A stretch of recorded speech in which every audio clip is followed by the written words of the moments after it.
വെറുപ്പാകെ വെറുപ്പാലെ മായ്ക്കുവാനാവതെങ്ങനെ? ചോരയാൽ ചോര തൻ പാടു തുടയ്ക്കുവാൻ ആർക്കു സാധ്യമാം? രക്തം പുരണ്ട കൈനീട്ടി വരും വിജയിയെങ്കിലും അവൻ്റെ കൈപിടിക്കുന്നോനെന്ത് തോൽവീതിൽ പരം. കവിയുടെ ചോദ്യങ്ങൾക്ക് കനം വയ്ക്കുന്ന കാലമാണ്. സഹാനുഭൂതിയുടെ കണികയില്ലാത്ത കാലമായി മാറുകയാണ്. സഹപാഠിയുടെ തലയൂട്ടി അടിച്ചുപൊട്ടിക്കുന്ന മാനസികാവസ്ഥയിലേക്ക് ഒരു കൗമാരക്കാരൻ എത്തുന്നത് എങ്ങനെയാണ്? സംഘം ചേർന്ന് കൊലയാളി സംഘമായി മാറാൻ ഈ കുഞ്ഞുങ്ങൾക്ക് പ്രേരണയായത് എന്താണ്? ആരാണ്? 16കാരൻ നിറയൊഴിച്ചു കൊലപ്പെടുത്തിയ സഹപാഠികളെക്കുറിച്ചുള്ള വാർത്ത അമേരിക്കയിലായിരുന്നുവെന്ന് ആശ്വാസം കൊള്ളണ്ട.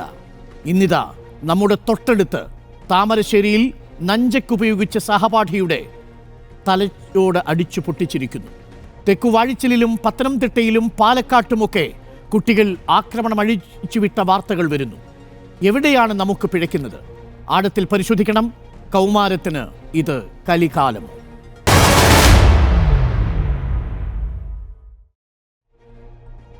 ചൈൽഡ് സൈക്യാട്രിസ്റ്റ് ഡോക്ടർ ജയപ്രകാശ് നമുക്കൊപ്പമുണ്ട്. ഒപ്പം K M Antony retired SP ഉണ്ട്. അരുൺ സത്യൻ ഈ ട്യൂഷൻ സെൻ്ററിൻ്റെ പ്രിൻസിപ്പളുണ്ട്. എ അരവിന്ദൻ താമരശ്ശേരിയിലെ പഞ്ചായത്ത് പ്രസിഡന്റും നമുക്കൊപ്പമുണ്ട്. സഹപാഠികളെയും ബന്ധുക്കളെയും നമ്മൾ പ്രതീക്ഷിക്കുന്നുണ്ട്. അവരാരും തന്നെ ഇത്തരമൊരു ചർച്ചയിൽ പങ്കെടുക്കാനുള്ള മാനസികാവസ്ഥയിൽ അല്ല. ഞാൻ ആദ്യം ശ്രീ എ അരവിന്ദനിലേക്ക് പോകുന്നു, താമരശ്ശേരി പഞ്ചായത്ത് പ്രസിഡന്റ്. ശ്രീ എ അരവിന്ദൻ, 2 സ്കൂളുകൾ തമ്മിൽ അങ്ങനെ കുടിപ്പക നേരത്തെ ഉണ്ടായിരുന്നു. ആ വാക്കുപോലും ഉപയോഗിക്കുന്നതിന് ബുദ്ധിമുട്ടുണ്ട്. പക്ഷേ ചില വിവരങ്ങൾ ചിലർ ഫോൺ ചെയ്ത് ഞങ്ങളെ അറിയിച്ചത് ചില കാലങ്ങളിൽ അടുത്ത കാലത്തായിട്ട് ഈ 2 സ്കൂളുകളും ചേരിതിരിഞ്ഞ് സംഘട്ടനത്തിൽ ഏർപ്പെടുന്നത് അവിടെ കാണാറുണ്ട് എന്നാണ്. അങ്ങനെ എന്തെങ്കിലും ആ സ്കൂളുകളിൽ സംഭവിക്കുന്നുണ്ടോ അരവിന്ദൻ?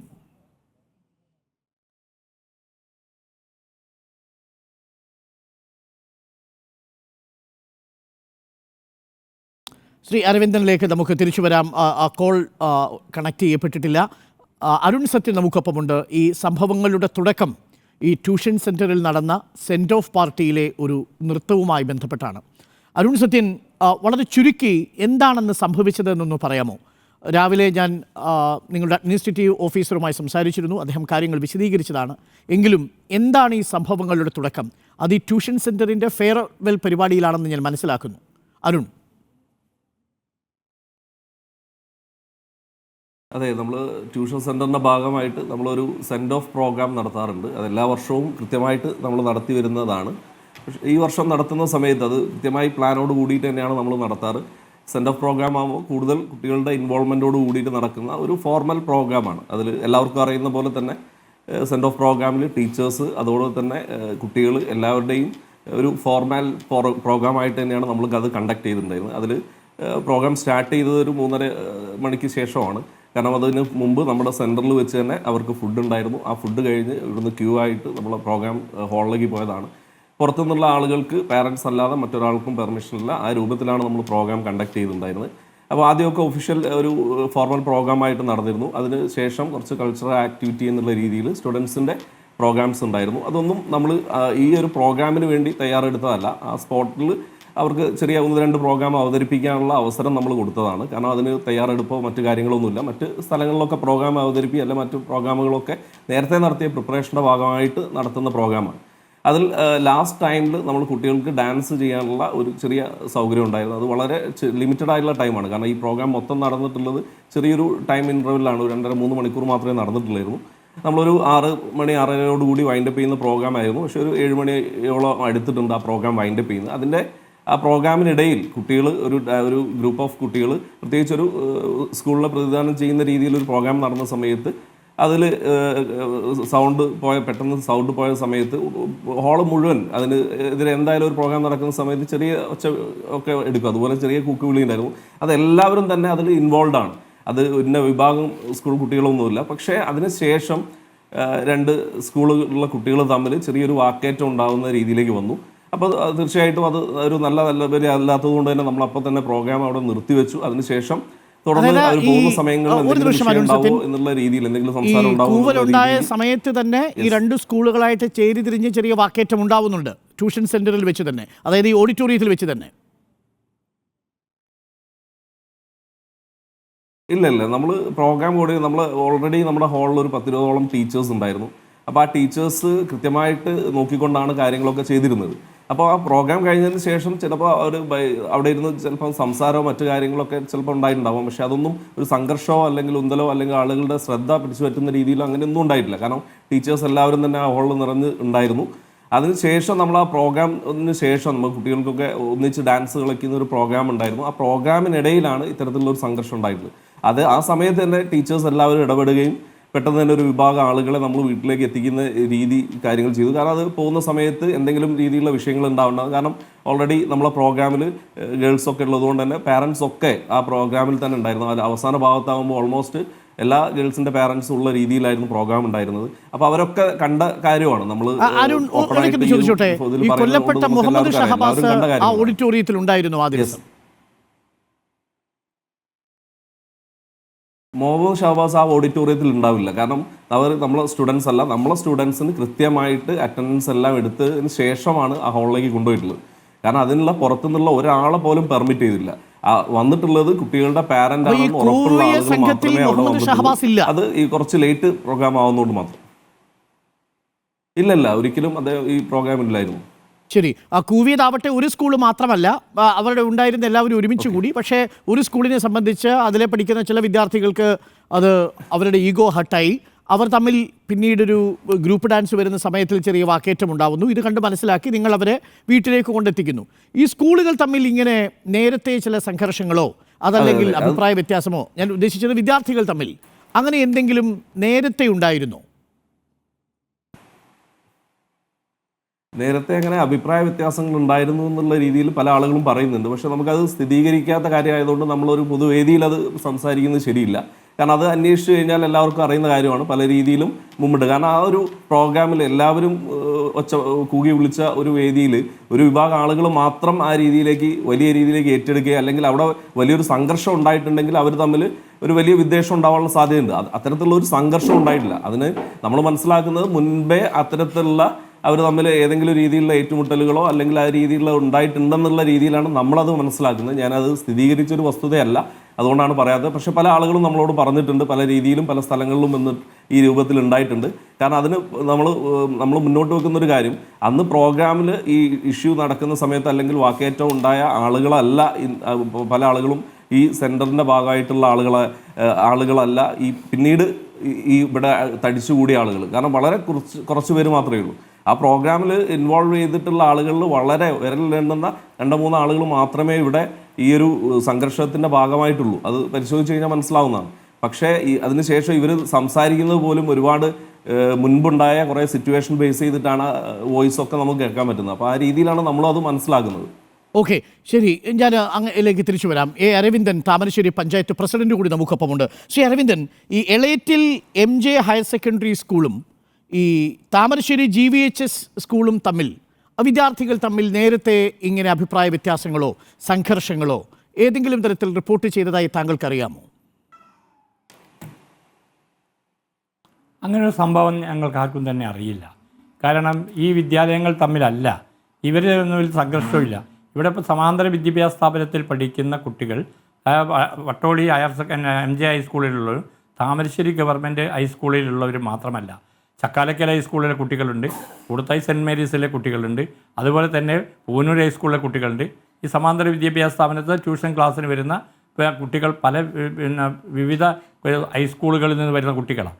അപ്പോൾ ഒരിക്കലും ഇവർ തമ്മിലൊരു സംഘർഷം ഉണ്ടാകുന്ന സാഹചര്യം ഇതിനു മുമ്പുണ്ടായി. ഇവിടെ ഇപ്പം അതിൻ്റെ സ്ഥാപനത്തിൻ്റെ ഉടമ പറഞ്ഞിരിക്കുന്ന ഒരു കാര്യം, അങ്ങനെ സംഭവം ഉണ്ടായി ആ കുട്ടികളെ ഞങ്ങൾ വീട്ടിലെത്തിച്ചു, പിറ്റേന്ന് അതിൻ്റെ അനന്തര നടപടി സ്വീകരിക്കണ്ടേ? ഇവിടെയുള്ള ഗ്രാമപഞ്ചായത്തിനോ പോലീസിനെയോ അതല്ലെങ്കിൽ ഈ വിദ്യാഭ്യാസ സ്ഥാപനങ്ങളിലെ ബന്ധപ്പെട്ട പ്രധാന ആളുകളെയൊക്കെ വിളിച്ചു വരുത്തി ഒരു സമാധാനത്തിൻ്റെ രൂപത്തിലേക്ക് പോകണ്ടേ? ഞങ്ങളിതൊന്നും അറിയില്ല എന്ന് ആ സ്ഥാപനത്തിൻ്റെ ഉടമ പറഞ്ഞതായി ഞങ്ങൾക്ക് മനസ്സിലാക്കാൻ സാധിച്ചേ. ഇന്നും ആ സ്ഥാപനത്തിൽ പഠിച്ച പല കുട്ടികളും ഞങ്ങൾ അന്വേഷിച്ചു പോയി. ഇന്ന് കാലത്ത് മുതൽ ഞങ്ങൾ മെഡിക്കൽ കോളേജിലുണ്ട്. അവിടുന്ന് ഈ ബോഡിയുമായി വരുമ്പോൾ സമയത്തും പല ആളുകളോട് സംസാരിച്ചപ്പോൾ അവർ പറയുന്നത്, ഞങ്ങൾ അങ്ങനെ ഇങ്ങനെ ഉണ്ടായി, ഇങ്ങനെ ഒരു അനിഷ്ട സംഭവം ഉണ്ടായിട്ടുണ്ട്, ആ അനിഷ്ട സംഭവം എങ്ങനെ പരിഹരിക്കാമെന്നുള്ള പരിഹാര മാർഗ്ഗമല്ലേ കാണേണ്ടത്? അത് കാണുന്ന ഒരു തരത്തിലേക്ക് ഈ സ്ഥാപനത്തിന് പോയിട്ടില്ല. ഇത് വിദ്യാർത്ഥികളെ കൊണ്ട് എത്തിക്കുക, അടുത്ത വർഷത്തേക്കുള്ള വിദ്യാർത്ഥികൾ ക്യാൻവാസ് ചെയ്യാനുള്ള ഒരു പരിപാടിയായിട്ട് അപ്പോൾ പറഞ്ഞ് ഭക്ഷണം കൊടുത്തു. അത് കഴിഞ്ഞാൽ ഞങ്ങളെ കോളേജിലുള്ള കുട്ടികൾ അല്ലെങ്കിൽ ഞങ്ങളുടെ സ്ഥാപനത്തിൽ പഠിക്കുന്ന കുട്ടികളെ മാത്രമേ ഉള്ളൂ. ആ കുട്ടികളാണല്ലോ പ്രശ്നമുണ്ടായത്. ഷഹബാസ് അവിടെ പഠിക്കുന്ന കുട്ടിയല്ല എന്നുള്ളത് ശരിയാണ്. പക്ഷേ ഷഹബാസ് അതിൻ്റെ അടുത്ത് എത്തുന്ന ഒരു മനസാക്ഷിയെ ഞെട്ടിക്കുന്ന സംഭവമാണ് ഇന്ന് താമരശ്ശേരി ഉണ്ടായി. ഞങ്ങളെ സംബന്ധിച്ച് താമരശ്ശേരി ഉണ്ടായ സമാധാനത്തിന് ഭംഗം വരുന്ന രൂപത്തിലേക്കാണ് ഇപ്പോൾ പോയിരിക്കുന്നത്. അതുകൊണ്ട് തന്നെ ഞങ്ങൾ ഈ സമാന്തര വിദ്യാഭ്യാസ സ്ഥാപനങ്ങൾ 2-3 ക്ലാസ് മുറികൾ എടുത്തിട്ട് കുട്ടികളെ ആകർഷിക്കാൻ ഏത് വിധത്തിൽ അത് കുട്ടികളെ ഇന്നത്തെ കാലഘട്ടത്തിൽ കുട്ടികളെ പറ്റി എല്ലാവർക്കും അറിയാവുന്ന വസ്തുതയാണ്. കാരണം ആ കുട്ടികളൊക്കെ തന്നെ പഠിക്കാൻ വിദ്യാലയങ്ങളിൽ ഇപ്പോൾ അധ്യാപകരുടെ ശിക്ഷണമുണ്ടാവും, അധ്യാപകരുടെ മേൽനോട്ടമുണ്ടാവും. ഇത് സമാന്തര വിദ്യാഭ്യാസ സ്ഥാപനത്തിൽ അങ്ങനെയൊന്നും ഉണ്ടാവില്ല. അവർക്ക് ഇഷ്ടം പോലെ വരാം, ഫോൺ ഉപയോഗിക്കാം, അതുപോലെ മറ്റ് എന്ത് വേണമെങ്കിലും എന്ത് ആക്ടിവിറ്റീസ് വേണമെങ്കിലും അവർക്ക് ചെയ്യാം. അതിനൊന്നും യാതൊരു നിയന്ത്രണമില്ലാത്ത രൂപത്തിലാണ് പോകുന്നത്. അതുകൊണ്ട് ഈ തരത്തിലുള്ള സ്ഥാപനങ്ങൾക്ക് നിയന്ത്രണം ഏർപ്പെടുത്താനാണ് എനിക്ക് പറയാം. അത് വളരെ പ്രധാനപ്പെട്ട കാര്യമാണ്. ഞാൻ അതിലേക്ക് ഒരു മറുപടി കൂടി ഒന്ന് അരുൺ സത്യൻ എടുത്തിട്ട് വരാം. താങ്കൾ ഇങ്ങനെ ഒരു ആരോപണം ഉന്നയിച്ച സാഹചര്യത്തിൽ അരുൺ സത്യൻ, ഈ സെൻഡ് ഓഫ് ദിവസം വ്യാഴാഴ്ച ഈ സംഘർഷമുണ്ടായ വിവരം നിങ്ങൾ പോലീസിനെയോ പഞ്ചായത്ത് അധികാരികളെയോ ആരെങ്കിലും അറിയിച്ചിരുന്നോ? അല്ലെങ്കിൽ രക്ഷകർത്താക്കളെ ഇക്കാര്യം നിങ്ങൾ അറിയിച്ചിരുന്നോ? ഇതിൻ്റെ ഗൗരവം ബോധ്യപ്പെടുത്തിയിരുന്നോ? അതല്ല അതോടുകൂടി അവസാനിച്ചുവെന്നാണോ നിങ്ങൾ കരുതിയത് അരുൺ? അതിൽ സാർ പറഞ്ഞ കാര്യങ്ങളിൽ ചെറിയൊരു വീഴ്ച നമ്മൾ പോലീസ് ഡിപ്പാർട്ട്മെൻറ്റ് അല്ലെങ്കിൽ പഞ്ചായത്ത് അധികാരികളെ അറിയിച്ചിട്ടില്ല. അതിന് കാരണം എന്താണെന്ന് വെച്ച് കഴിഞ്ഞാൽ അത് വലിയൊരു സംഘർഷമോ മറ്റു കാര്യങ്ങളോ ആയിട്ടില്ല. ഇതുപോലെ ചെറിയ രൂപത്തിലൊക്കെ കുട്ടികൾ അങ്ങോട്ടും ഇങ്ങോട്ടും സംസാരങ്ങളോ കാര്യങ്ങളോ ഒക്കെ ഉണ്ടാവാറുണ്ട്. നമ്മൾ ഈ ഒരു ചർച്ച ഈ രൂപത്തിൽ എത്തുന്നത് ഈ ഒരു സിറ്റുവേഷനിലേക്ക് എത്തിയാണ്. സ്വാഭാവികമായിട്ടും പല സമയങ്ങളിലും നമ്മൾ ഇങ്ങനെയുള്ള സിറ്റുവേഷൻസ് വരുമ്പോൾ ഈ പഴി ആരെങ്കിലും മുകളിൽ ചാരണം എന്നുള്ളത് നിർബന്ധമായിട്ടും ഉള്ളൊരു കാര്യമാണ്. ഇപ്പോൾ നമ്മളെ സംബന്ധിച്ചിപ്പോൾ മൊബൈലിൻ്റെ കേസ് പറഞ്ഞു. നമ്മൾ ഒരു 10-11 വർഷമായിട്ട് ഈ സ്ഥാപനം റൺ ചെയ്യുന്നുണ്ട്. ഈ ക്യാമ്പസിൽ ഇവിടെ മൊബൈൽ ഫോൺ അലൗഡ് അല്ല. മൊബൈൽ ഫോൺ അഥവാ എന്തെങ്കിലും അർജൻസിക്ക് കൊണ്ടുവന്നാൽ ഓഫീസിൽ കീപ്പ് ചെയ്യണം. ഈ രൂപത്തിൽ നമുക്ക് ഇതിവിടെ പഠിച്ചിറങ്ങിയ ഒരുപാട് കുട്ടികളുടെ പാരൻസ് ഉണ്ട്. നിങ്ങൾക്ക് ആരോട് വേണമെങ്കിലും ചോദിക്കാം. ആ ഹാളിൽ പാരൻസ് ഈ പ്രോഗ്രാമിൽ അറ്റൻഡ് ചെയ്യുന്നുണ്ട്. അത്തരത്തിലുള്ള പാരൻസിനെ ഈ വിഷയമുണ്ടായ കുട്ടികളുടെ പാരൻസിനെ നമ്മൾ അറിയിച്ചിട്ടുണ്ട്. കുട്ടികൾ താക്കീത് ചെയ്ത് ഇനി മേലെ ഈ ക്യാമ്പസിലേക്ക് വരണ്ട എന്നുള്ള രീതിയിൽ നമ്മൾ പറഞ്ഞിട്ടുണ്ട്. അതൊക്കെ നമ്മൾ ഒരു ശിക്ഷണത്തിൻ്റെ ഭാഗമായിട്ട് പറയുന്നതാണ്. കാരണം അത്തരത്തിലുള്ള അതൊരു ചെറിയ വാക്കേറ്റം മാത്രമേ ഉണ്ടായിട്ടുള്ളൂ. അത് ആരോട് വേണമെങ്കിൽ ചോദിക്കാം. നമ്മൾ ഈ ഒരു ചർച്ച അവിടെ വലിയൊരു സംഘർഷം ഉണ്ടായി. ആ രീതിയിലൊക്കെയാണ് പല ആളുകളും ഇത് വളച്ചത്. ഇല്ലല്ലോ, ഒരു തരത്തിലുള്ള കയ്യേറ്റം ഉണ്ടായില്ല. അത് കുട്ടികളോട് ചോദിക്കാം. ഇനി വേണ്ട കുട്ടികളോട് ഉണ്ട്. ഞാൻ അദ്ദേഹത്തിലേക്ക് കൂടി പോയി ഒരു ഇടവേളയ്ക്ക് പോകേണ്ടതുണ്ട്. ശ്രീ KM ആന്റണി, ഈ കേസുമായി ബന്ധപ്പെട്ട് ഞങ്ങൾ നിസ്പിയുമായി സംസാരിച്ചപ്പോൾ നിയമം അനുശാസിക്കുന്നത് ഇവരെ ജുവനൈൽ ബോർഡിന് മുന്നിൽ ഹാജരാക്കുക, അതിനുശേഷം അവരെ കെയർ ഹോമിലേക്ക് മാറ്റുക. റിമാൻഡ് പോലും ചെയ്യാൻ കഴിയില്ല. കുട്ടികൾക്ക് 15 വയസ്സ് 16 വയസ്സാണ് പ്രായം. Child in conflict with law എന്നാണ് ഇതിനെ വിശേഷിപ്പിക്കുന്നത്. കുറ്റവാളി എന്ന് പറയാൻ പോലും കഴിയില്ല. നമുക്ക് അവരുടെ ദൃശ്യങ്ങൾ കാണിക്കാൻ കഴിയില്ല. നമുക്ക് അവരുമായി ബന്ധപ്പെട്ട ഒരു വിവരവും പുറത്തു കൊടുക്കാനും കഴിയില്ല. പക്ഷേ ഈ കുട്ടികളിൽ കുറ്റകരമായ രീതിയിൽ അക്രമവാസന പെരുകുന്നു എന്നത് യാഥാർത്ഥ്യമല്ലേ? ഈ ജുവനൈൽ ജസ്റ്റിസ് ആക്ടിൻ്റെ പരിധിയിൽ ഈ കുട്ടികൾ വരുന്നു എന്നതുകൊണ്ട് ശിക്ഷ കുറവാണ് എന്നുള്ളതും ഈ കുറ്റകൃത്യങ്ങൾ വർദ്ധിക്കുന്നതിന് കാരണമാവുന്നുണ്ടോ? ഇതിവിടെ മാത്രമല്ല, ഇന്നിപ്പോൾ പാലക്കാട് ഒരു മൂക്കിടിച്ച് തകർത്തിട്ടുണ്ട്. പക്ഷേ അത് 18 വയസ്സുണ്ടെന്നാണ് ഞാൻ മനസ്സിലാക്കുന്നത്, ജുവനൈലല്ല.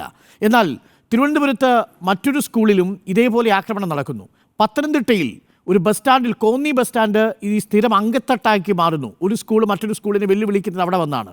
എന്നിട്ട് മൂക്കിടിച്ച് തകർക്കുക, ചെവിയിലൂടെ അടിച്ച് രക്തം വരുത്തുക, ഇതൊക്കെയാണ് ഈ കുട്ടികളുടെ കലാപരിപാടികൾ. ഈ ജുവനൈൽ ജസ്റ്റിസ് ബോർഡിന് മുന്നിൽ ഹാജരാക്കി കെയർ ഹോമിലേക്ക് മാറ്റുന്ന വിദ്യാർത്ഥികൾക്ക് പരമാവധി എത്ര കാലമാണ് ശിക്ഷ കിട്ടുക? ഇതൊരു കൊലപാതകമാണെങ്കിൽ പോലും അവർ 2-3 വർഷം കഴിഞ്ഞ് പുറത്തിറങ്ങില്ലേ? ഈ ശിക്ഷാ നിയമങ്ങൾ കുറയുന്നത് ഈ കൗമാരക്കാരിലെ അക്രമവാസനയെ പ്രോത്സാഹിപ്പിക്കുകയോ അതിന് പ്രേരണയോ ആകുന്നുണ്ടോ യഥാർത്ഥത്തിൽ? KM ആന്റണി, എന്താണ് സംഭവിക്കുന്നതെന്നാണ് താങ്കളുടെ വിലയിരുത്തൽ?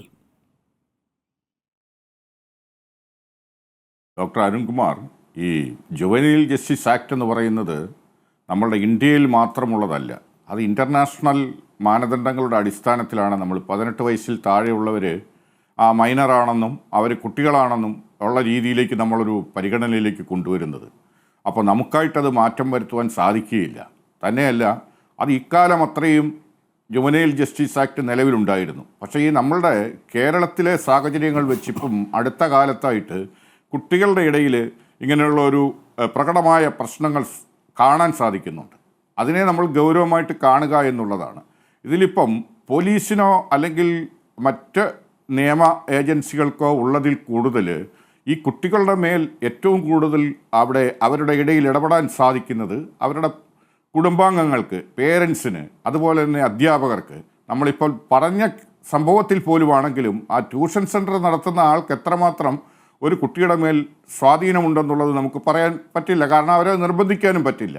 റെഗുലറായിട്ട് നടക്കുന്ന ആ കുട്ടി ഏത് സ്കൂളിലാണോ, ഇപ്പോൾ MJ സ്കൂളായിക്കോട്ടെ, താമരശ്ശേരിയിലെ ഗവൺമെൻറ് ഹയർ സെക്കൻഡറി സ്കൂളായിക്കോട്ടെ, അവിടുത്തെ ആ അധ്യാപകർക്കുള്ള അത്രയും പോലും ഒരു നിയന്ത്രണം അവരുടെ മേലൊന്നും ഏൽപ്പിക്കാൻ ഈ ട്യൂഷൻ സെൻറ്ററിലെ ആളുകൾക്ക് സാധിക്കുമെന്ന് എനിക്ക് തോന്നുന്നില്ല.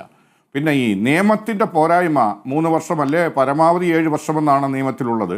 പക്ഷേ കുട്ടികളെ സംബന്ധിച്ചിടത്തോളം അവരെ റിഫോം ചെയ്തെടുക്കുക എന്നുള്ളതാണ് നമ്മൾ കണക്കാക്കേണ്ടത്. അവർ പല കാരണങ്ങളാൽ ഇങ്ങനെയുള്ള ആ കുറ്റകൃത്യങ്ങൾ എത്തിപ്പെടാം. കാരണം അവരുടെ കുടുംബ പശ്ചാത്തലം, അവരുടെ അതുപോലെ തന്നെ മയക്കുമരുന്നിൻ്റെ ഉപയോഗം, പിന്നെ അവരുടെ ബ്രോക്കൺ ഫാമിലി, അങ്ങനെ ദാരിദ്ര്യം, ഇങ്ങനെ ഒരുപാട് ഘടകങ്ങളെ ആശ്രയിച്ചാണ്. പിന്നെ ഇന്നിപ്പോൾ നമ്മൾ കണ്ടുകൊണ്ടിരിക്കുന്ന പുതിയ പ്രവണതകൾ, എല്ലാ രീതിയിലുമുള്ള പ്രവണതകൾ കുട്ടികളെ കുറ്റവാസനയിലേക്ക് നയിക്കുന്ന ഘടകങ്ങൾ തന്നെയാണ്.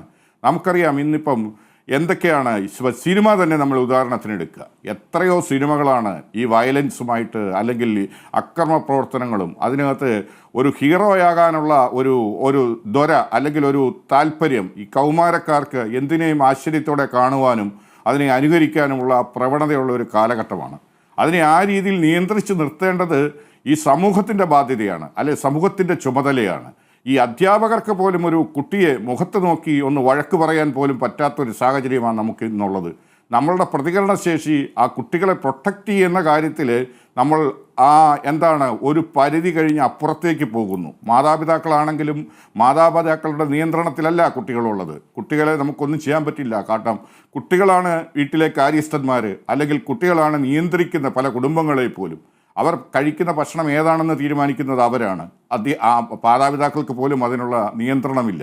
അങ്ങനെയുള്ളൊരവസ്ഥയിലേക്കാണ് നമ്മൾ ഇപ്പോൾ പൊയ്ക്കൊണ്ടിരിക്കുന്നത്. കേരളത്തിൽ ഇത് പോലീസിൻ്റെയോ അല്ലെങ്കിൽ അതുപോലുള്ള നിയമ സംവിധാനങ്ങളുടെയോ ചുമതലയേക്കാൾ ഉപരി ഇത് വിദ്യാഭ്യാസ വകുപ്പും അതുപോലെ തന്നെ സാമൂഹ്യ നീതി വകുപ്പുമൊക്കെ ഇതിനെപ്പറ്റി പഠനം നടത്തി ഇതിലേക്ക് കാര്യങ്ങൾ ഗ്രഹിച്ച് വന്ന് എങ്ങനെ ഈ വളർന്നു വരുന്ന തലമുറ, നമുക്കറിയാം 2000-ന് ശേഷം ഇവിടെ ഉണ്ടായിട്ടുള്ള മാറ്റങ്ങളുടെ അടിസ്ഥാനപ്പെടുത്തി വന്നിരിക്കുന്നതാണ് ഈ 15 വയസ്സുള്ള കുട്ടികൾ. അതിന് മുമ്പ് പറഞ്ഞ ITIയിൽ ഒരു കുട്ടിയുടെ മൂക്കിൻ്റെ പാലം പാലക്കാട് അടിച്ചു തകർത്തു എന്ന് പറഞ്ഞു. അപ്പം അത് തുടർച്ചയായിട്ട് ഇങ്ങനെ വന്നുകൊണ്ടിരിക്കുകയാണ്. നമുക്കറിയാം ഇപ്പോൾ ഈ കുട്ടികൾ സ്കൂളുകളിലോ അല്ലെ കോളേജുകളിലോ രാഷ്ട്രീയമുണ്ടായിരുന്ന കാലത്ത് രാഷ്ട്രീയമായിട്ടുള്ള സംഘർഷങ്ങളായിരുന്നു ഉണ്ടായിരുന്നത്. പക്ഷേ ഇപ്പോൾ ഗാങ് തിരിഞ്ഞ് പരസ്പരം ഇപ്പോൾ 2 സ്കൂളുകളാണ്. ഒരു ട്യൂഷൻ സെൻറ്ററിൽ ചിലപ്പോൾ ഈ താമരശ്ശേരി പോലുള്ള ഒരു ചെറിയ പട്ടണത്തിലെ ഒരു ട്യൂഷൻ സെൻറ്ററിൽ 5-6 സ്കൂളിലെ കുട്ടികൾ വരുന്നുണ്ടാവും. അവരെല്ലാം ഓരോരോ ഗ്രൂപ്പുകളാവും. അവരെല്ലാം ഓരോ ഗാങ് തിരിഞ്ഞ് അവർ പരസ്പരം തല്ലുകയോ അല്ലെങ്കിൽ വാട്സപ്പ് ഗ്രൂപ്പുകൾ ഉണ്ടാക്കി ഓരോ രീതിയിലുള്ള ആവേശകരമായിട്ടുള്ള മെസ്സേജുകൾ അയക്കുകയും അല്ലെങ്കിൽ അക്രമ പ്രവർത്തനത്തിലേക്കും കടക്കുകയൊക്കെ ചെയ്യുന്നുണ്ട്. ഇതൊക്കെ നമുക്ക് നിയന്ത്രിക്കാൻ എത്രമാത്രം പറ്റുമെന്നുള്ളതാണ്. അതാണ് ഏറ്റവും ആഴത്തിൽ നമ്മൾ ചിന്തിക്കേണ്ടതും അതാണ്. ഞാൻ അങ്ങയിലേക്ക് മടങ്ങി വരാം. നമുക്കിപ്പം ചൈൽഡ് സൈക്കാട്രിസ്റ്റ് ഉണ്ട്, അദ്ദേഹത്തിലേക്ക് പോകണം. നമുക്ക് ചില ഇൻസ്റ്റാഗ്രാമിലെ ചാറ്റ് മെസ്സേജുകൾ കൂടി ഒന്ന് കേൾക്കണം. എന്താണ് ആ ശബ്ദത്തിലുള്ളത്? ചില ദൃശ്യങ്ങളുണ്ട്, ആ ദൃശ്യങ്ങൾ കൂടി ഞാൻ കാണിക്കാം. ആ ദൃശ്യങ്ങൾ നമ്മളോട് പറയുന്നത് എന്താണ്? ഭീതിതമായൊരു സാഹചര്യത്തിലേക്ക് നമ്മൾ കടക്കുകയാണോ? ആഴമേറിയ ഒരു തിരുത്ത് എവിടെ നിന്നാണ് നമ്മൾ തുടങ്ങേണ്ടത് എന്നുള്ളത് വളരെ പ്രധാനപ്പെട്ട ചോദ്യമാണ്. ഒരു നാരങ്ങാ മിഠായിയിൽ അതല്ലെങ്കിൽ ഒരു കപ്പലണ്ടി മിഠായിയിൽ തീരാവുന്ന സംഘർഷവും പിണക്കവും മാത്രമാണ് കഴിഞ്ഞ കാലങ്ങളിൽ ഉള്ളതെങ്കിൽ ഇപ്പോൾ നഞ്ചക്കുപയോഗിച്ച് സഹപാഠിയുടെ തലയടിച്ചു പൊട്ടിക്കുന്ന മാനസികാവസ്ഥയിലേക്ക് നമ്മുടെ കുഞ്ഞുങ്ങൾ വരുന്നത് എങ്ങനെയാണ്? ഇതൊരു തുടർച്ചയാവുന്നത് എങ്ങനെയാണ്? തിരുവനന്തപുരം മുതൽ കാസർഗോഡ് വരെ. കാസർഗോഡ് ഇന്നലെ 10ാം ക്ലാസ്സിൽ പഠിക്കുന്ന വിദ്യാർത്ഥികളുടെ സെൻഡ് ഓഫിന് കഞ്ചാവ് കൊടുത്തതിനാണ് സമീർ എന്ന് പറയുന്ന ഒരാളെ അറസ്റ്റ് ചെയ്തത്. 500 രൂപയ്ക്ക് കഞ്ചാവ് വാങ്ങി കഴിച്ച 5 10ാം ക്ലാസ് വിദ്യാർത്ഥികളെയാണ് ഇന്നലെ പോലീസ് പിടികൂടിയതും സമീറിനെ പിടികൂടിയതും. പത്തനംതിട്ടയിൽ വലിയ തല്ലുണ്ടാവുന്നു. ഇവിടെ താമരശ്ശേരിയിൽ തല്ലിന് ആഹ്വാനം ചെയ്തിരുന്നു.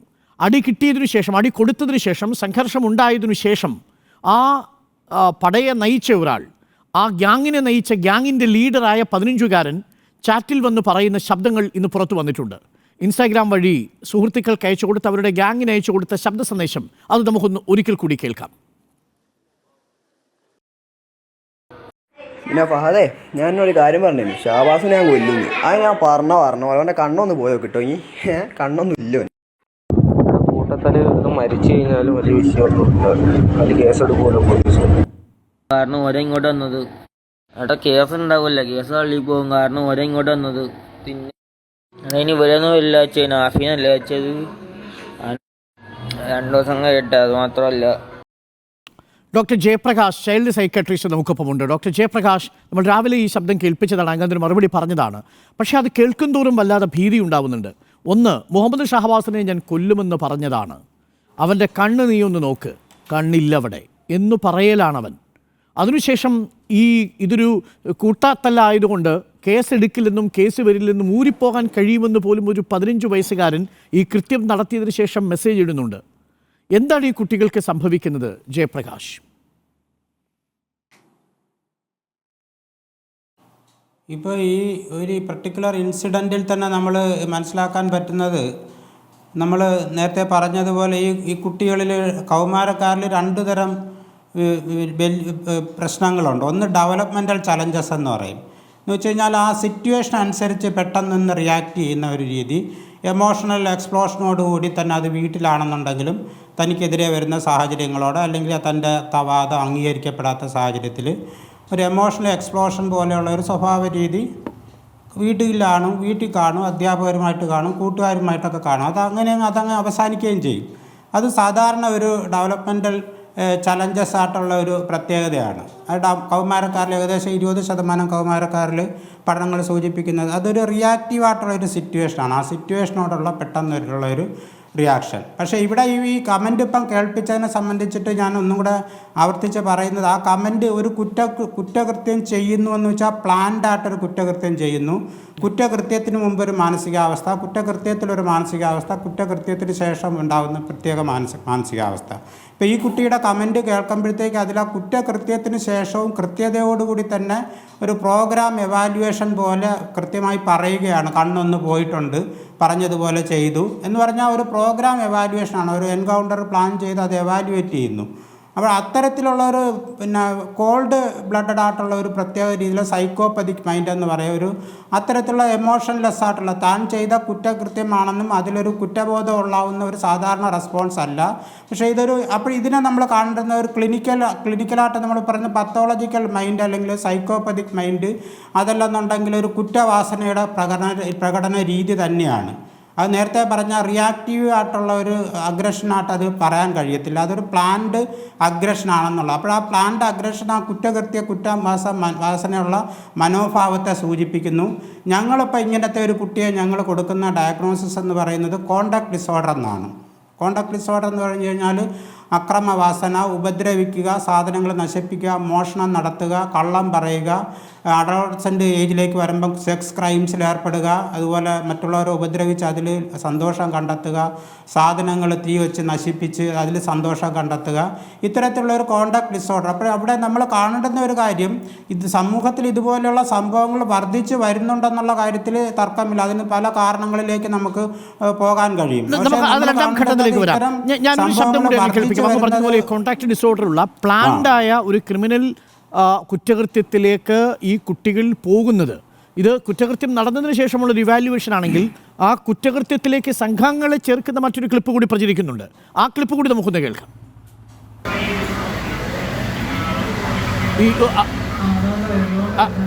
ഇത് ദൃശ്യമാണ്. നമുക്ക് ആ ക്ലിപ്പ് ഒരിക്കൽ കൂടി കേൾക്കാം. അതായത് ഈ സംഘാംഗങ്ങളെ ഇൻവൈറ്റ് ചെയ്ത ഗ്രൂപ്പിലെ വാട്സപ്പ് ചാറ്റിലെ ശബ്ദങ്ങൾ. ഇത് പത്തനംതിട്ടയിൽ നടന്ന ദൃശ്യമാണ്. ആരാന്നൊന്നും നമ്മക്ക് ഓർമ്മല്ല. ഏതോ സൂര്യനും വർദ്ധനും അല്ല യാദവ് കണ്ടി പറഞ്ഞെങ്കിൽ നമ്മളെന്നെ കുത്തു ഫാസ്റ്റ് ആക്കി സാക്സും. അപ്പൊ വേഗം വരികട്ടോ എല്ലാരും. നമ്മള് കുത്തിതേ പോലെ ഞങ്ങള് കുത്തും എന്തായാലും. ധൈര്യം ആണുങ്ങളാരോ ഈ ഗ്രൂപ്പിലുണ്ട്, വേഗം വന്നോളി. ട്യൂഷനിൽ കയറിക്കാനേ വേറെ ആവശ്യം ഉണ്ടാവില്ല. ട്യൂഷനിൽ കയറിക്കാൻ ആരെങ്കിലും വിടുവല്ലേ, വരാൻ പറ്റുന്നോരോ വേഗം ഞങ്ങൾ. ഡോക്ടർ ജയപ്രകാശ്, ആണുങ്ങൾ ആരെങ്കിലും ഈ ഗ്രൂപ്പിലുണ്ടെങ്കിൽ വന്നോളി, ഞങ്ങൾ അവനെ കുത്തും, നിങ്ങൾ വന്നില്ലെങ്കിലും ഞങ്ങൾ അവനെ കുത്തും എന്നാണ് 15 വയസ്സുള്ള ഈ ഗ്യാങ്ങിൻ്റെ ലീഡർ പറയുന്നത്. ഇവരിൽ ഒരാളാണ് ഈ കുറ്റകൃത്യം ചെയ്യുന്നതിന് മുൻപ് കുറ്റകൃത്യം ചെയ്തതിന് ശേഷം ഇവാലുവേറ്റ് ചെയ്ത്, ഞാൻ പറഞ്ഞില്ലേ ഷഹബാസിനെ കൊല്ലുമെന്ന്, അവൻ്റെ കണ്ണ് നോക്കൂ, ആ കണ്ണില്ലല്ലോ എന്ന് പറയുന്ന മാനസികാവസ്ഥയിലേക്ക് എത്തുന്നത്. ഇത് ഒരു ഗ്യാങ് വാറിൻ്റെ രീതിയിലേക്ക് പോകുന്നുണ്ട്. സംഘാംഗങ്ങളെ ഉണ്ടാക്കലും കൂട്ടിപ്പോയി തല്ലലും ഒക്കെ പണ്ടും ഉണ്ടെങ്കിൽ പോലും അതിൻ്റെ രൂപവും ഭാവവും ഒക്കെ മാറുന്നുണ്ടോ ഡോക്ടർ ജയപ്രകാശ്? തീർച്ചയായിട്ടും അത് വളരെ കൃത്യമായിട്ട് കഴിഞ്ഞ ഒരു 2-3 ദശകങ്ങളിൽ വന്നിട്ടുള്ള ഒരു മാറ്റമാണ്. കൃത്യമായിട്ട് 2 ദശകങ്ങൾ കൊണ്ടുള്ള ഒരു വലിയ മാറ്റമാണ്. ഈ പറഞ്ഞ രീതിയിലുള്ള കുട്ടികളിലുള്ള കുറ്റവാസന വലിയ തോതിൽ വർദ്ധിച്ചിരിക്കുന്നുണ്ട്. നമ്മളെ ക്ലിനിക്കൽ പ്രാക്ടീസിൽ നമുക്ക് അത്തരത്തിലുള്ള നിരവധിയായ കേസുകൾ നമുക്ക് കാണാൻ സാധിക്കും. അപ്പോൾ ഇവിടെ പ്ലാൻഡ് ആയിട്ട് ഒരു ആക്ടിവിറ്റിയിൽ ഏർപ്പെടുന്നതും പ്ലാൻഡ് അല്ലാതെ റിയാക്ഷണൽ റെസ്പോൺസായിട്ട് വരുന്നതും തമ്മിൽ നമ്മൾ വേർതിരിച്ച് കാണേണ്ടതുണ്ട്. മാത്രവുമല്ല എല്ലാ കൗമാരക്കാരും ഈ രീതിയിലേക്ക് മാറിയെന്നും നമുക്ക് കാണാൻ കഴിയത്തില്ല. പഠനങ്ങൾ സൂചിപ്പിക്കുന്നത് ഒരു 6 മുതൽ 10% വരെ കുട്ടികളിൽ, കൗമാരക്കാരിൽ പ്രത്യേകിച്ച് കോണ്ടാക്ട് ഡിസോർഡർ, ഈ കുറ്റവാസന, കുട്ടികളിലെ കുറ്റവാസന ആ സ്വഭാവ രീതി ഉണ്ടെന്നുള്ളതാണ്. അപ്പോൾ അത് ഈ ഒരു ഇപ്പോൾ ഈ പിന്നെ താമരശ്ശേരി ഇൻസിഡൻ്റ് എന്ന് പറയുമ്പോഴത്തേക്ക് അതൊരു ഫുൾ ബ്ലോൺ ആയിട്ടുള്ള ഒരു ക്രിമിനൽ ആക്റ്റായിട്ട് അത് മാറുന്നു എന്നുള്ളതാണ് ഈ കൃത്യത്തിന് ശേഷമുള്ള കുട്ടിയുടെ റെസ്പോൺസും അതുപോലെ തന്നെയുള്ള പ്രതികരണങ്ങളും എല്ലാം സൂചിപ്പിക്കുന്നത്. അപ്പോൾ ഈ കുറ്റവാസന കുട്ടികളിൽ വർദ്ധിച്ചു വരുന്നത് നിരവധിയായ കാരണങ്ങൾ നമ്മൾ കാണേണ്ടതുണ്ട്. അത് സമൂഹത്തിൽ വന്നിട്ടുള്ള പൊതുവായ പെട്ടെന്നല്ല കുറേ കാലമായി 2-3 ദശകങ്ങളായി വന്നുകൊണ്ടിരിക്കുന്ന മാറ്റങ്ങൾ, പേരൻറ്റിങ്ങിൽ വന്നിട്ടുകൊണ്ടിരിക്കുന്ന മാറ്റങ്ങൾ, കുടുംബ പശ്ചാത്തലത്തിൽ മാറ്റങ്ങൾ വന്നുകൊണ്ടിരിക്കുന്നു, വഷളാകുന്ന കുടുംബ ബന്ധങ്ങൾ, അത് തന്നെ വലിയൊരു പ്രധാനപ്പെട്ട ഒരു ഫൈൻഡിങ് ആണ്. ഞങ്ങൾ പഠനങ്ങൾ നടത്തി നോക്കുമ്പോഴും ഈ വഷളാകുന്ന കുടുംബ ബന്ധങ്ങൾ, പ്രത്യേകിച്ച് disrupted family environment, alcoholism, domestic violence, single parent, abandon family by the father, ഇതുപോലെയൊക്കെയുള്ള ഒരുപാട് ഘടകങ്ങൾ. അതുപോലെ തന്നെ ഈ വേറൊരു അവസ്ഥയെന്ന് പറഞ്ഞു കഴിഞ്ഞാൽ കുട്ടികളുമായി ഫലവത്തായിട്ട് ഇഫക്റ്റീവായിട്ട് സമയം ചിലവാക്കാൻ കഴിയാത്ത രീതിയിലുള്ള ഒരു മിഡിൽ ക്ലാസ് പേരൻസ് മിക്കവാറും അവർക്ക് കുട്ടികൾക്ക് വില കൂടിയ സമ്മാനങ്ങൾ വാങ്ങിച്ചു കൊടുക്കും. വില കൂടിയ സമ്മാനം എന്ന് പറഞ്ഞാൽ ഇന്നത്തെ അവസ്ഥയിൽ സ്മാർട്ട് ഫോണും അതിനേക്കാൾ കൂടുതൽ പിന്നെ സെൻസിറ്റീവായിട്ടുള്ള ഫൈനറായിട്ടുള്ള ഗാഡ്ജറ്റ്സുകളും ആയിരിക്കും. അപ്പോൾ ഇത് കുട്ടിക്കാലം തൊട്ട് തന്നെ ഈ രീതിയിൽ ഇത്തരം ഉപകരണങ്ങൾ ഉപയോഗിക്കുന്നതിൻ്റെ ഭാഗമായിട്ട് അവരിൽ വന്നുകൊണ്ടിരിക്കുന്ന സ്വഭാവ മാറ്റങ്ങളും അക്രമവാസന, പ്രത്യേകിച്ച് കാർട്ടൂണും വിവിധ തരത്തിലുള്ള വീഡിയോ ഗെയിമുകളും കണ്ടുകൊണ്ടാണ് അവർ വളർന്നു വരുന്നത്. ഒരു 20 വർഷമായിട്ട് ഇത് കണ്ടുകൊണ്ടിരിക്കുക അവർ. അപ്പോൾ അതിൻ്റെ ഭാഗമായിട്ട് അവരിലുണ്ടായിട്ടുള്ള കുറ്റവാസനകളും സ്വഭാവ രീതികളും. അപ്പോൾ ശരിക്കും പറഞ്ഞാൽ നമ്മൾ കാണേണ്ടുന്നത് മൾട്ടി ഫാക്ടോറിയലായിട്ടുള്ള ഒരു ഘടകം, ഒറ്റ ഘടകമല്ല ഈ ഇൻസിഡൻറ്റിന് ഈ ഒരു ഘടകമെന്ന് പറയാമെങ്കിലും അല്ലാതെ മൾട്ടി ഫാക്ടോറിയലായിട്ട് നമ്മൾ കാണേണ്ടി വരും. അത് വളരെ പഠനാർഹമായിട്ടുള്ള ഒരു വിഷയമാണ്. ഞങ്ങൾ പലപ്പോഴും ഇത്തരം വിഷയങ്ങൾ പഠനത്തിൽ ഏർപ്പെടുകയും ചെയ്യുന്നുണ്ട്. പക്ഷേ സമൂഹത്തിൽ വലിയ തോതിൽ അത്തരം പഠനങ്ങളുടെ ഫലം സമൂഹത്തിലേക്ക് കൊണ്ടുവരുന്നതിന് നമുക്ക് കഴിയേണ്ടതുണ്ട്. ഞങ്ങൾ നടത്തിയ ഒരു പഠനത്തിൽ കാണുന്നത് മോഡിഫയബിൾ ഫാക്ടേഴ്സ് എന്ന് പറയുന്നത് വെച്ച് കഴിഞ്ഞാൽ നമുക്ക് സമൂഹത്തിലും കുടുംബങ്ങളിലും സ്കൂളുകളിലും ഫലവത്തായി ഇടപെട്ട് കഴിഞ്ഞാൽ നിരവധി ഘടകങ്ങളിൽ മോഡിഫൈ ചെയ്യാൻ പറ്റുന്നതുണ്ട്. അൺമോഡിഫയബിൾ ഫാക്ടേഴ്സും ഉണ്ട്, മോഡിഫയബിൾ ഫാക്ടേഴ്സും ഉണ്ട്. അപ്പോൾ ഈ മോഡിഫയബിൾ ഫാക്ടേഴ്സ് എന്ന് പറയുന്നത് കുടുംബത്തിനകത്ത് ഇടപെടുന്നത്, സ്കൂൾ തലത്തിൽ ഇടപെടുന്നത്. ഉദാഹരണത്തിന് സ്കൂൾ അന്തരീക്ഷത്തിൽ ഞാനൊരു കാര്യം പറയാം. നമ്മളൊരു സ്കൂളിലെ എല്ലാ സ്കൂളുകളിലെ ഒരു 15% പോപ്പുലേഷൻ അധ്യാപകരെ പ്രത്യേക രീതിയിൽ പരിശീലിപ്പിച്ചെടുക്കണം. ഇടപെടാനുള്ള രീതിയിലുള്ള പരിശീലനം കൊടുത്ത് അഡോളസൻ സ്കൂൾ മെൻ്റൽ ഹെൽത്ത് എന്നുള്ള ഒരു മോഡൽ വെച്ചിട്ട് ഞങ്ങളങ്ങനെ ഒരു മോഡൽ എവോൾവ് ചെയ്തിട്ടുണ്ട്. അപ്പോൾ അങ്ങനെ ഒരു മോഡൽ വെച്ചിട്ട് ഒരു 10%, 15% അധ്യാപകരെ ഈ രീതിയിൽ പരിശീലിപ്പിച്ച് പ്രൈമറി കൗൺസിലർമാരായിട്ട് മാറ്റണം. ആ അധ്യാപകരെ വെച്ചുകൊണ്ട് സ്കൂൾ തലത്തിൽ ഇത്തരം വിഷയങ്ങളിലെല്ലാം ഇടപെടുന്നതിനുള്ള പ്രത്യേക കൗൺസിലിംഗ് സ്കില്ലൊക്കെ ട്രെയിനിങ് കൊടുത്ത് developmental psychology, adolescent development challenges. ഒരു സംശയം കൂടി. ഇപ്പൊ ഈ താമരശ്ശേരിയിലെ സംഘാംഗങ്ങൾ ഏറ്റുമുട്ടിയ ഗ്രൂപ്പ് സ്ക്വിഡ് ഗെയിമിലെ ഒരു ചിത്രം പങ്കുവെച്ചുകൊണ്ടാണ് അവരുടെ വാട്സപ്പ് സ്റ്റാറ്റസ് തന്നെ ഇട്ടിരിക്കുന്നത്. അതായത് ഇത്തരം വെബ് സീരീസുകൾ വരെ സ്വാധീനിക്കുന്നു എന്നതിൻ്റെ സൂചനയാണോ അത്, ഡോക്ടർ ജയപ്രകാശ്? തീർച്ചയായിട്ടും അവർ നിരവധിയായ വീഡിയോ ഗെയിമുകളും അതുപോലെയുള്ള പലതരത്തിലുള്ള പുതിയ സാധനങ്ങളൊക്കെ ഇവർ കാണുന്നുണ്ട്. അപ്പോൾ അതിനെയൊക്കെ വെച്ചിട്ട് പിന്നെ അതിനെ അനുകരിക്കുന്ന ഒരു സ്വഭാവ പ്രവണത, ഈ പ്രത്യേകിച്ച് വിഷ്വൽസിനെയും സിനിമകളെയും സീരിയലുകളെയും അതുപോലെയുള്ള മീഡിയയെ അനുകരിക്കുന്ന ഒരു പ്രവണത കൗമാരക്കാരിൽ വളരെ കൂടുതലായിട്ട് കാണും. ഡോക്ടർ അരുൺകുമാറിന് അറിയാമായിരിക്കും, മുൻകാലം ഒരു 15-10 കൊല്ലത്തിന് മുമ്പ് ഏതോ ഒരു ചാനൽ ഒരു സീരിയൽ ഉണ്ടായിരുന്നു. ആ സീരിയലിൽ പെൺകുട്ടികളൊരു ഗ്യാങ്ങായിട്ട് നടക്കുന്ന എന്ന് പറഞ്ഞ്, സീരിയലിൻ്റെ പേര് ഞാൻ പറയുന്നില്ല. അപ്പോൾ ആ സീരിയൽ പിന്നെ നമ്മൾ റിലേ ചെയ്യുന്ന ഘട്ടത്തിൽ ഞാൻ അത്തരത്തിൽ ഇൻഫ്ലുവൻസ്ഡ് ആയിട്ടുള്ള പെൺകുട്ടികളെ ഞാൻ കാണുകയുണ്ടായി ആശുപത്രിയിൽ, SIT ആശുപത്രിയിൽ, ബിഹേവിയർ പീഡിയാട്രിക്സിൽ. അപ്പോൾ ഇതെല്ലാം വളരെ നേരിട്ടാണ് കുട്ടികളെ ഈ മീഡിയ സ്വാധീനിക്കുന്നത്. വളരെ നേരിട്ടാണ്. ഒരു മിഡിൽ ഏജ്ഡായിട്ടുള്ള ഒരു മനുഷ്യനെ ബാധിക്കുന്നതിനേക്കാൾ കൂടുതൽ പിന്നെ വേഗതയിലും അതുപോലെ തന്നെ കൂടുതൽ ഫുൾനെസ്സിലും ആയിരിക്കും കുട്ടികളെ കൗമാരക്കാരെയും ഈ മീഡിയ സ്വാധീനിക്കുന്നത്. അപ്പോൾ ആ മീഡിയയുടെ കണ്ടന്റ് എന്ന് പറയുന്നത് വയലൻസ് ആണ്. ശരിക്കും പറഞ്ഞു കഴിഞ്ഞാൽ എല്ലാവരും ഇവിടെ നെറ്റ്ഫ്ലിക്സിൽ സ്ട്രീം ചെയ്യുന്ന സ്ക്വിഡ് ഗെയിം എന്ന് പറയുന്ന ഒരു സീരീസിലെ ഡോളാണ് ഇവരുടെ ഇൻസ്റ്റാഗ്രാമിൻ്റെ സ്റ്റാറ്റസ് ഐഡി ആയിട്ട് ഉപയോഗിച്ചിരിക്കുന്നത്. വളരെ വയലൻസ് ഉള്ള ഒരു സീരീസാണ്, ഒരു കൊറിയൻ സീരീസാണ്, ദക്ഷിണ കൊറിയൻ സീരീസാണ് ഈ സ്ക്വിഡ് ഗെയിം. ആ സ്ക്വിഡ് ഗെയിമിൻ്റെ ഡോളിനെയാണ് ഇവർ സ്റ്റാറ്റസ് സിമ്പിളാക്കി വെച്ചിരിക്കുന്നത് ഈ കൊലപാതകം നടത്തിയ വിദ്യാർത്ഥികൾ. ഡോക്ടർ ജയപ്രകാശ്. അതെ അതായത് ഇതിനെല്ലാം അനുകരിക്കാനുള്ള ഒരു പ്രവണത വലിയ തോതിൽ കൗമാരക്കാരിൽ സ്വാഭാവികമായിട്ടുണ്ട്. ഏറ്റവും അപകടകരമായ ഒരു സാഹചര്യമാണ്. ഞാൻ അങ്ങയിലേക്ക് തിരികെ വരാം. ഞാൻ ഒരിക്കൽ കൂടി എനിക്ക് ആന്റണിയിലേക്ക് പോകണം. അതിനു മുമ്പ് ഈ ദൃശ്യങ്ങൾ കൂടി ഒന്ന് കാണണം. ശ്രീ ആന്റണി, ഡോക്ടർ ജയപ്രകാശ്, അരവിന്ദൻ, ഡോക്ടർ അരുൺ സത്യൻ, ഈ ദൃശ്യങ്ങളൊന്ന് കാണൂ. ഇത് പത്തനംതിട്ടയിൽ നിന്ന് വന്ന ദൃശ്യങ്ങളാണ്. പത്തനംതിട്ടയിൽ കോന്നി ബസ് സ്റ്റാൻഡിൽ സ്ഥിരമായിട്ട് ഇതേപോലെ വിദ്യാർത്ഥികൾ സംഘടിച്ചെത്തി എതിർ സ്കൂളിൽ പഠിക്കുന്ന വിദ്യാർത്ഥികളെ മർദ്ദിക്കുന്നതിൻ്റെ ദൃശ്യങ്ങളാണ്. സംഘം ചേർന്ന് വരുന്നത് ആ ദൃശ്യങ്ങളിൽ കാണാം പ്രേക്ഷകർക്ക്. അവർ ആരെയോ ലക്ഷ്യമിട്ടാണ് ഈ ബസ് സ്റ്റാൻഡിലേക്ക് വരുന്നത്. ഒരു കൂട്ടം വിദ്യാർത്ഥികളാണ് വരുന്നത്. അതിനെ മുന്നിൽ നിന്ന് നയിക്കുന്ന ഒരുത്തനുണ്ട്. അവൻ അവിടേക്ക് വരുന്നു. വന്ന ബസ് സ്റ്റാൻഡിലേക്ക് എത്തി ഒരു വിദ്യാർത്ഥിയെ തെരഞ്ഞു പിടിക്കുന്നു. ആ വിദ്യാർത്ഥിയെ അവിടെ വെച്ച് ഒന്നും ചോദിക്കുന്നതിന് മുമ്പായിട്ട് മർദ്ദിക്കുന്നത് കാണാം, ദൃശ്യങ്ങളിലുണ്ട്. ദാ അവിടെയാണ് മർദ്ദനം തുടങ്ങുന്നതും പിന്നീട് സംഘർഷമാവുന്നു, കൂട്ടയടി നടക്കുന്നു.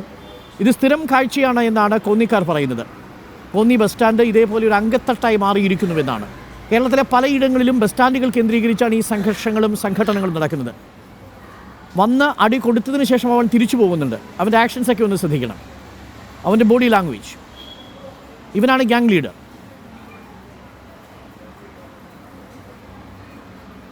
പതിനഞ്ച് വയസ്സും 16 വയസ്സും മാത്രമാണ് പ്രായം. അവനെന്തോ ഒന്ന് തുപ്പിക്കളഞ്ഞിട്ട് പോകുന്നുണ്ട്.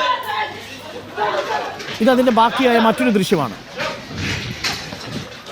വളരെ ക്രൂരമായാണ് മർദ്ദിക്കുന്നത്. പിന്നാലെ പോയി ഓടിച്ചിട്ട് മർദ്ദിക്കുക, മാരകമായി മുറിവേൽക്കുന്നത് വരെ അടിക്കുക.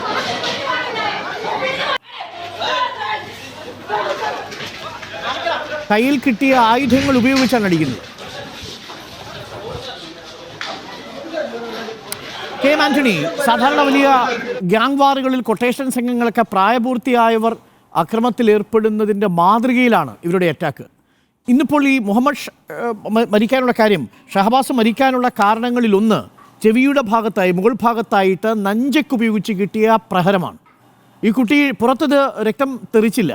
വീട്ടിലെത്തി വെളുത്ത പത വരുന്നത് കണ്ട് ഒമിറ്റ് ചെയ്യുമ്പോഴാണ് ഇത്രയും വലിയ പരിക്കാണ് ഈ കുട്ടിക്ക് പറ്റിയത് എന്ന് വീട്ടുകാർ പോലും മനസ്സിലാക്കുന്നത്.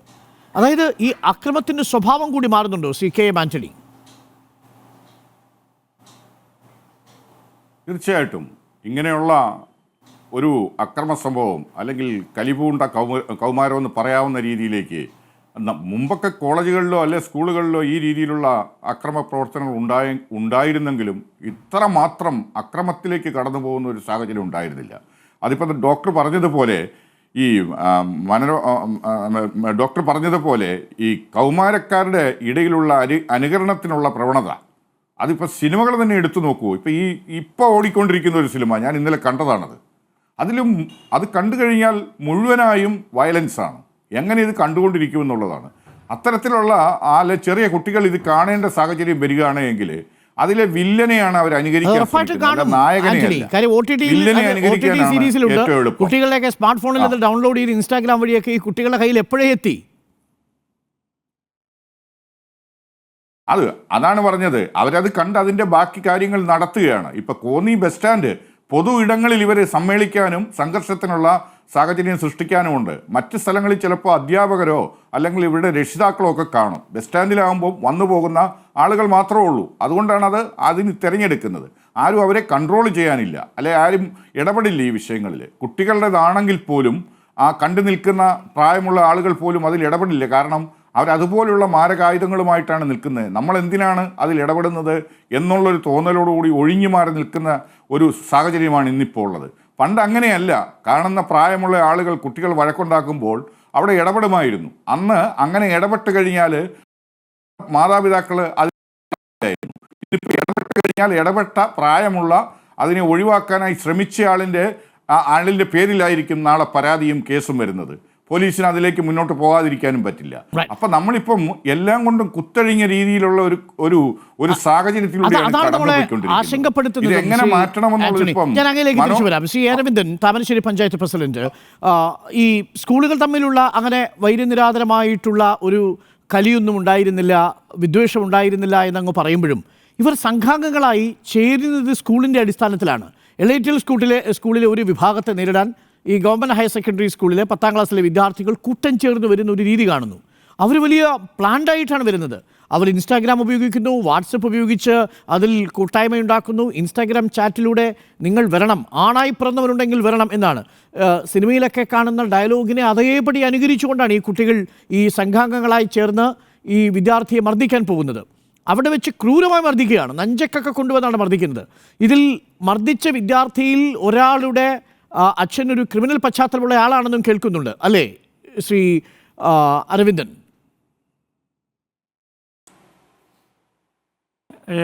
അതിനെപ്പറ്റി കൃത്യമായി അറിയില്ല. ഇനി ഇങ്ങനൊരു സംഭവം ഉണ്ടാവാതിരിക്കാനുള്ള ശ്രമമാണ് താമരശ്ശേരി ഗ്രാമപഞ്ചായത്ത് നടത്തുന്നത്. 3-ാം തീയതി കാലത്ത് 11 മണിക്ക്, നമ്മൾ തിങ്കളാഴ്ച കാലത്ത് 11 മണിക്ക് നമ്മുടെ പഞ്ചായത്തിലെ സമാന്തര വിദ്യാഭ്യാസ സ്ഥാപനങ്ങളെ ഹെഡിനെയും അതുപോലെ തന്നെ ഹൈസ്കൂൾ, ഹയർ സെക്കൻഡറി സ്കൂളുകളിലെ PTA പ്രസിഡന്റ്, പ്രധാന അധ്യാപകർ, സാമൂഹ്യ രാഷ്ട്രീയ വിദ്യാർത്ഥി സംഘടനാ നേതാക്കന്മാരെയൊക്കെ വിളിച്ചു വരുത്തിക്കൊണ്ട് ഇത് ബോധവൽക്കരണത്തോടെ, ഇപ്പം ചൈൽഡ് ഡെവലപ്മെൻറ്റ് ആൾ പറഞ്ഞത് നമ്മൾ കുട്ടികളുടെ അടിയുണ്ടായാൽ അവിടെ പോയി പിടിക്കാൻ സാധിക്കില്ല, സത്യമാണ്. അപ്പോൾ അതുകൊണ്ട് തന്നെ ഇത് ബോധവൽക്കരണം, രക്ഷിതാക്കൾക്ക് ബോധവൽക്കരണം കൊടുക്കണം, വിദ്യാർത്ഥികൾക്ക് വിദ്യാലയങ്ങളുടെ ബോധവൽക്കരണം, അങ്ങനെ ബോധവൽക്കരണത്തിൽ കൂടെ മാത്രമേ ഇന്നത്തെ, അതിന് സിനിമ ഒരു ഘടകമാണ്, മറ്റ് വിഷയങ്ങൾ ഘടകമാണ്. ഇതേപോലെ ഈ വിദ്യാർത്ഥികളോ +2 വിദ്യാർത്ഥികളോ അങ്ങനെ സംഘർഷത്തിൽ ഏർപ്പെട്ടതായി താങ്കൾക്കറിയാമോ ശ്രീ അരവിന്ദൻ? അല്ല, അത് എങ്ങനെ, 2 വിദ്യാർത്ഥി സംഘടനകൾ തമ്മിലുള്ള സംഘർഷം ഉണ്ടായിട്ടുണ്ട്. താമരശ്ശേരി ഗവൺമെൻറ് ഹൈസ്കൂളിൽ 2 വിദ്യാർത്ഥി സംഘടനകൾ ഉണ്ടായ, പുറത്തുനിന്ന് വന്ന് വിദ്യാർത്ഥി സംഘടന ബാൻഡ് അല്ലേ? അല്ല, ഇപ്പോഴല്ലേ, അന്ന് വിദ്യാർത്ഥി അല്ല ആ ഒരു 10-25 വർഷം മുമ്പേ, വർഷങ്ങൾക്ക് മുമ്പാണ്, അടുത്ത കാലത്തല്ല. അപ്പോൾ അവിടെ ആ കാലത്ത് ഉണ്ടായ വർഷങ്ങൾ, അടുത്ത കാലത്തൊന്നും ഒരു വിദ്യാർത്ഥി സംഘടനയും അവിടെ, അല്ലെങ്കിൽ സ്കൂളിൽ പുറത്തൊക്കെ എല്ലാവരും വിദ്യാസംഘടനയുണ്ട് എന്ന് പറയാമെന്നല്ലാതെ ഹൈസ്കൂൾ തലത്തിൽ ആ തരത്തിലൊരു പ്രവണത ഇന്ന് വരെ ഉണ്ടായിട്ടില്ല. IHRD കോളേജിൽ കുട്ടികളൊക്കെ തമ്മിൽ അങ്ങോട്ടും ചില്ലറ അടിപിടിയൊക്കെ കൂടും. അതല്ലാതെ മറ്റൊരു സംഘർഷം ഇന്ന് വരെ താമരശ്ശേരി വിദ്യാർത്ഥികൾ തമ്മിലുണ്ടായിട്ടില്ല. ഞാൻ പറഞ്ഞില്ല, 25 വർഷം മുമ്പ് 2 വിദ്യാർത്ഥി സംഘടനകൾ തമ്മിലുള്ള സംഘർഷം, അല്ലാതെ വിദ്യാർത്ഥികൾ ഗ്യാങ്ങായി, ഈ പറഞ്ഞതുപോലെ ഗ്യാങ്ങായി നിന്നുകൊണ്ടോ ആ തരത്തിലൊരു സംഘർഷം താമരശ്ശേരിയിൽ ഇതുവരെ ഉണ്ടായിട്ടില്ല. താമരശ്ശേരിയിൽ ഈ ട്രിസ് ട്യൂഷൻ സെൻറ്ററിൻ്റെ പ്രിൻസിപ്പൽ അരുൺ സത്യൻ, ഒപ്പം KM ആൻ്റണി റിട്ടയേർഡ് SP, ഒപ്പം ചൈൽഡ് സൈക്കാട്രിസ്റ്റ് ഡോക്ടർ ജയപ്രകാശ് എന്നിവരാണ്. ഡോക്ടർ ജയപ്രകാശ്, ഒട്ടേറെ കാര്യങ്ങളുണ്ടെന്ന് പറഞ്ഞു, പക്ഷേ ഇനി നമ്മൾ എന്താണ് മുന്നോട്ട് ചെയ്യേണ്ടത് എന്നുള്ളത് വളരെ പ്രധാനപ്പെട്ട ചോദ്യമാണ്. കുട്ടികളുടെ കൈകളിൽ മൊബൈൽ ഫോണുണ്ട്. മൊബൈൽ ഫോണിൽ ഈ പറയുന്ന ക്രൈം സീരീസുകളടക്കം, വയലൻ്റ് ആയിട്ടുള്ള സീരീസുകളടക്കം അവരെ ആക്സസ് ചെയ്യാൻ കഴിയുന്ന സാഹചര്യവുമുണ്ട്. ഇൻസ്റ്റാഗ്രാമിലൂടെയും ഷെയർ ചാറ്റിലൂടെയും ടെലിഗ്രാമിലൂടെയും ഈ വീഡിയോകൾ അവർക്ക് കിട്ടുകയും ചെയ്യും. അപ്പോൾ ഇൻഫർമേഷനെ തടയുക, മൊബൈൽ ഫോൺ തടയുക എന്നുള്ളത് അത്ര പ്രായോഗികമല്ല. പേരൻറ്റിങ്ങിൻ്റെ കാര്യത്തിൽ നമുക്ക് എന്താണ് മാറ്റം വരുത്താൻ കഴിയുക? ടീച്ചിങ്ങിൻ്റെ കാര്യത്തിൽ എന്താണ് മാറ്റം വരാൻ കഴിയുക? ഇന്നൊരു മുതിർന്ന എഴുത്തുകാരൻ കേരളത്തിലെ ഒരു പ്രധാനപ്പെട്ട പത്രത്തിൽ എഴുതിയത് ആ പഴയ ചൂരൽ കഷായത്തിലേക്ക് തിരിച്ചു പോകണമെന്നുള്ളതാണ്. പക്ഷേ കോർപ്പറൽ പനിഷ്മെൻറ്റ് ഇതിനൊരു പാഠമല്ലല്ലോ. പൊതുബോധം ഇപ്പോഴും പറയുന്നത് അടികൊടുത്ത് നന്നാക്കാം എന്നുള്ളതാണ്. പക്ഷേ അടി കൊടുക്കാനാണെങ്കിൽ അതിനേക്കാൾ അടി കൊടുക്കുന്നവരായി ഈ വിദ്യാർത്ഥി മാറിക്കഴിഞ്ഞു എന്നത് സാഹചര്യമല്ലേ? അതുകൊണ്ട് ഡോക്ടർ ജയപ്രകാശ്, പേരൻറ്റിങ്ങിൻ്റെ കാര്യത്തിലും ടീച്ചിങ്ങിൻ്റെ കാര്യത്തിലും നമ്മുടെ സോഷ്യൽ കണ്ടീഷനിങ്ങിൻ്റെ കാര്യത്തിലുമൊക്കെ എന്തു മാറ്റമാണ് നാം വരുത്തേണ്ടത്? അത് എവിടെ നിന്ന് തുടങ്ങണം ഡോക്ടർ ജയപ്രകാശ്? ശരിക്കും പറഞ്ഞു കഴിഞ്ഞാൽ നമ്മൾ പേരൻറ്റിങ് കുടുംബാന്തരീക്ഷത്തിൽ നിന്ന് തുടങ്ങണം. അത് കുടുംബത്തിൽ തന്നെ ഈ ഒരു കുട്ടിയുടെ ഏത് പ്രായത്തിൽ തുടങ്ങണമെന്ന് ചോദിച്ചു കഴിഞ്ഞാൽ ശരിക്കും കുട്ടി ജനിച്ചപ്പം തൊട്ടുള്ള ഒരു രീതിയിൽ ശരിക്കും പ്രീ മാരിറ്റൽ കൗൺസിലിങ്ങിൽ കുട്ടികളെ സംബന്ധിച്ചിട്ടുള്ള, കുട്ടികളുടെ സ്വഭാവ രീതികളെ സംബന്ധിച്ചിട്ടുള്ള വിശകലനവും അതുപോലെ ഇടപെടേണ്ട രീതികളെ കുറിച്ചിട്ടുള്ള പ്രീ മാരിറ്റൽ കൗൺസിലിങ്ങിൽ തന്നെ തുടങ്ങണം. കുട്ടികൾ ജനിക്കുന്നതിന് മുമ്പ് തന്നെ അച്ഛനമ്മമാരാകാൻ പോകുന്ന ഒരു തയ്യാറെടുപ്പുകൾ നടത്തേണ്ടതുണ്ട്. ഞങ്ങൾ സ്ഥിരം പറയാറുള്ള ഒരു വാചകമാണ്, നമുക്ക് കുട്ടികൾ വേണം എന്നുള്ള ഒരു ഘട്ടത്തിൽ മാത്രം അവർ പ്രസവിപ്പിക്കുകയും ചെയ്താൽ മതി. അല്ലാതെ കല്യാണം കഴിച്ച് ഒരു 3 മാസം കഴിയുമ്പോൾ തന്നെ ഗർഭിണിയാകണമെന്ന് ഒരു പരമ്പരാഗത രീതിയൊന്നും വേണ്ടതില്ല. നമുക്ക് ആവശ്യമുണ്ട്, നമുക്ക് തോന്നുന്നു, നമുക്കതിന് സാവകാശമുണ്ട്, നമുക്ക് ആ പേരൻറ്റിങ്ങിൽ ഫലവത്തായി ഇടപെടാൻ നമ്മൾ തയ്യാറാണ്, പ്രിപ്പയർഡ് ആണെങ്കിൽ മാത്രം കുട്ടികളെ ജനിപ്പിക്കുകയും ചെയ്യുന്നതാണ് യഥാർത്ഥത്തിൽ നല്ലത്. പിന്നെ കുട്ടികളെ തുടക്കം തൊട്ട് തന്നെ കുട്ടികളെ അമിത ലാളനയിൽ വളർത്തുന്ന രീതി, അവരുടെ വാശികൾക്ക് വഴങ്ങി കൊടുക്കുന്ന രീതി, അങ്ങനത്തെ ഒരു പെർമിസീവ് പേരൻറ്റിങ് എന്ന് പറയാം, അങ്ങനത്തെ ഒരു രീതിയെ നമ്മൾ പൂർണ്ണമായിട്ട് ഒഴിവാക്കാൻ ശ്രമിക്കണം. അത് പലപ്പോഴും ഇന്നത്തെ അവസ്ഥയിൽ നമ്മൾ കാണുന്ന ഒരു പേരൻറ്റിങ് രീതി എന്ന് പറഞ്ഞു കഴിഞ്ഞാൽ കുട്ടികളെ ഒരു ഫലവത്തായ ഇടപെടലും ഇല്ലാതെ ഫലവത്തായിട്ട് സമയം ചെലവഴിക്കാതെ കുട്ടികൾക്ക് അമിതലാളനം നൽകുന്നു, എന്നാൽ അവരെ സമയത്ത് അവരോടൊപ്പം സമയം ചെലവഴിക്കുന്നില്ല. അങ്ങനെ രീതിയിൽ കുട്ടികൾ യാതൊരുവിധ ബിഹേവിയറൽ ഷേപ്പിങ്ങും ഇല്ലാത്ത രീതിയിൽ വളർന്നു വരുന്ന ഒരു സാഹചര്യമാണ് ഉള്ളത്. പിന്നെ രണ്ടാമത് ഈ കുടുംബത്തിനകത്തുള്ള ഈ വഷളാവുന്ന കുടുംബ ബന്ധങ്ങൾ, അച്ഛനമ്മ ബന്ധം, പ്രത്യേകിച്ച് ഒരു കുടുംബത്തിലുള്ള ഒരു കുട്ടിയുടെ സ്വഭാവ രൂപീകരണത്തിന് ഏറ്റവും കൂടുതൽ ബാധിക്കുന്നത് ആ വീട്ടിലെ ഫിസിക്കൽ ഇൻഫ്രാസ്ട്രക്ചർ അല്ല, പകരം വൈകാരികമായ അന്തരീക്ഷമാണ്. ഈ വൈകാരിക അന്തരീക്ഷം ഫാമിലിയിലെ എമോഷണൽ അറ്റ്മോസ്ഫിയർ എന്ന് പറയും. ആ എമോഷണൽ അറ്റ്മോസ്ഫിയർ ക്രിയേറ്റ് ചെയ്യുന്നത് പേരൻസും പിന്നെ അടുത്ത ബന്ധുക്കളും ചേർന്നുള്ള ഒരു, പ്രത്യേകിച്ച് പേരൻസ്. അപ്പോൾ ശരിക്കും പറഞ്ഞാൽ ആ രീതിയിലുള്ള വൈകാരിക അന്തരീക്ഷമാണ് കുട്ടിയുടെ സ്വഭാവ രൂപീകരണത്തിനെയും വ്യക്തിത്വ രൂപീകരണത്തെയും കുട്ടിയുടെ പ്രതികരണ രീതികളെയും രൂപപ്പെടുത്തുന്നത്. അപ്പോൾ അവിടെ വയലൻസിൻ്റെയും അതുപോലെ തന്നെ ചേർച്ചയില്ലായ്മയുടെ ഒരു അന്തരീക്ഷമാണ് നടക്കുന്നതെങ്കിലോ, നേരത്തെ പറഞ്ഞ ആൽക്കഹോളിസത്തിൻ്റെയും ഡൊമസ്റ്റിക് വയലൻസിൻ്റെയും സിംഗിൾ പേരൻ്റ് അതൊക്കെ ശരിക്കും പറഞ്ഞാൽ നമ്മളിപ്പോൾ ഈ ഓരോ കേസിലും എടുത്ത് നോക്കിയാൽ നമുക്ക് മനസ്സിലാകും, ഇത്തരത്തിൽ ഗ്യാങ് ബാറിലും സ്വഭാവത്തിൽ ഏർപ്പെടുന്ന കുട്ടികളുടെ നേതൃത്വത്തിലിരിക്കുന്ന കുട്ടികളുടെ കുടുംബ പശ്ചാത്തലം, അതുപോലെ ആ കുട്ടിയുടെ തന്നെ മുൻ കൃത്യങ്ങളിൽ സമാന കൃത്യങ്ങളിൽ ഏർപ്പെട്ടിട്ടുണ്ടോ, കുട്ടിക്കാലത്ത് തന്നെ കുട്ടിയുടെ സ്വഭാവ രീതി എന്ത്, പ്രത്യേകിച്ച് പേരൻസ്, സമൂഹവും അധ്യാപകരും ശ്രദ്ധിക്കേണ്ടുന്നത് കുട്ടിക്കാലത്ത് ഈ വികൃതി കൂടിയ കുട്ടികളുണ്ട്, ഹൈപ്പർ ആക്ടിവിറ്റി എന്ന് പറയും, ADHD എന്ന് പറയും. ഇത്തരത്തിലുള്ള വികൃതി കൂടിയ കുട്ടികളിൽ കൗമാരകാലത്തിലെത്തുമ്പോഴത്തേക്ക്, മിഡിൽ ചൈൽഡ്ഹുഡ് എത്തുമ്പോഴത്തേക്ക് ഈ സ്വഭാവ വൈകൃതം വരാനുള്ള ഒരു സാധ്യത കൂടുതലാണ് സാധാരണ കുട്ടിയേക്കാൾ.